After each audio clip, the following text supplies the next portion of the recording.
પાળિયાદ પાંજરાપોળની શુભેચ્છા મુલાકાત લેતા આર્યન ભગત। પાંચાળની પવિત્ર ભૂમિ કે જ્યાં પાળિયાદ ઠાકર વિહળાનાથના બેસણા છે, એવી પાવન ધરા પર આજ રોજ પાળિયાદ પાંજરાપોળમાં શ્રી આર્યન ભગત પધારતા આર્યન ભગતે શુભેચ્છા મુલાકાત લીધી હતી। પાળિયાદ મહાજન પાંજરાપોળના કાર્યકર્તાઓએ ઉમળકાભેર આર્યન ભગતનું સ્વાગત કર્યું હતું અને શાલ ઓઢાડી કષ્ટભજન દેવદાદાનો ફોટો આપી ભવ્ય સન્માન કર્યું હતું। આર્યન ભગતે ગૌશાળામાં થતી વિવિધ સેવાઓ વિશે વિસ્તૃત માહિતી મેળવી હતી અને ગૌશાળાની વ્યવસ્થા અને ચોખ્ખાઈ જોઈ ખૂબ જ આનંદ વ્યક્ત કર્યો હતો। ફરીથી આ પાંજરાપોળમાં આવવાનું જણાવી ખૂબ જ રાજીપો વ્યક્ત કર્યો હતો। પાળિયાદ પાંજરાપોળના ભાવેશભાઈ બારભાયા તથા નાગજીભાઈ ચાંદપરા તથા નાગરભાઈ ગામી તથા કનુભાઈ ધાંધળ તથા કનુભાઈ ખાચર તથા જોરુભાઈ જેબલિયા તથા કાર્યકરો મોટી સંખ્યામાં હાજર રહ્યા હતા, એમ કનુભાઈ ખાચરની યાદી જણાવે છે। રિપોર્ટર જયદેવી મંદિર।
માટે બોલના. જય સ્વામિનારાયણ, જય કષ્ટભંજન દેવ, જય શ્રી રામ, જય ગૌ માતા.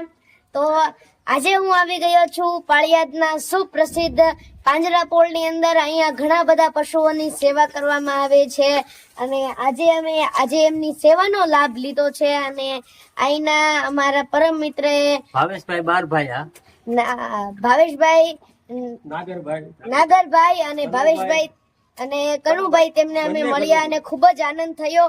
તો અમે ભગવાનના ચરણોમાં પ્રાર્થના કરીએ કે તે આવી જ રીતે ગાય માતાઓની સેવા કરતા રહે અને ભગવાન તેમને ખૂબ પ્રગતિ કરાવે અને તેમની ઈચ્છાઓ અને મનોકામનાઓ પૂરી કરે, એવી અમે ગોપનાથજી મહારાજ અને કષ્ટભંજન દેવના ચરણોમાં પ્રાર્થના કરીએ. અને આ પાંજરાપોળની પણ ખૂબ પ્રગતિ થાય એવી ભગવાનના ચરણોમાં પ્રાર્થના કરીએ.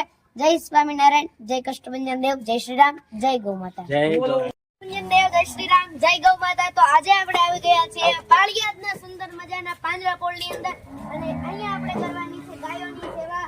અને આ છે આપણા મિત્રનું નામ શું છે? નાગરભાઈ અને આ આપણા કનુભાઈ ધાંધલ છે અને આપણા નાગરભાઈ. અમે અહીંયા સાથે મળીને એક સુંદર મજાનો એક પ્રકારનો ગાય માતાનો એક આહાર છે. આની અંદર ઘણી બધી ઔષધિઓ આવે છે જેથી ગાય માતા સ્વસ્થ રહે. અને એ અત્યારે આપણે ઘણી બધી ગાય માતા અહીંયા છે. ગાય માતા જમી લો. અને અત્યારે અહીંયા મારા હાથમાંથી ઘણી બધી ગાય માતાઓ અહીંયા છે. અહીં ઘણી બધી વાછડીઓ પણ છે.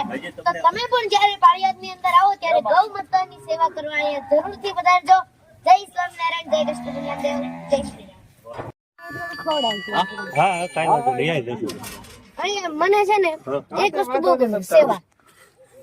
ગમે ઈ કરો, સેવા કરો ને એટલે તમારું પુણ્ય વધવાનું. ગમે એ હોય, પછી માણસની સેવા કરો, દિવ્યાંગ લોકોની સેવા કરો, પશુઓની સેવા કરો, કે કોઈના સેવા રથમાં મદદ કરો. હું એ સેવા કરવાની છું. આ જીવન સેવા કરવા માટે, કારણ કે જેટલું તમે બીજા માટે સારું કરશો એટલું જ તમારું પણ સારું થવાનું છે. તમે ગાયોની સેવા કરો છો તો તમારી નામના વધી જાય. અને તમે જો ઈ વસ્તુ છોડીને જો બીજા કામમાં ચડી ગયા તો તમારી નામના 1 સેકન્ડમાં પૂરી થઈ જાય કે થઈ જ જાય. એમ સેવા રહીને આ એક દીવડા ઘોડે છે. એની અંદર આ સેવા રહ્યો ને એક કોયડો છે.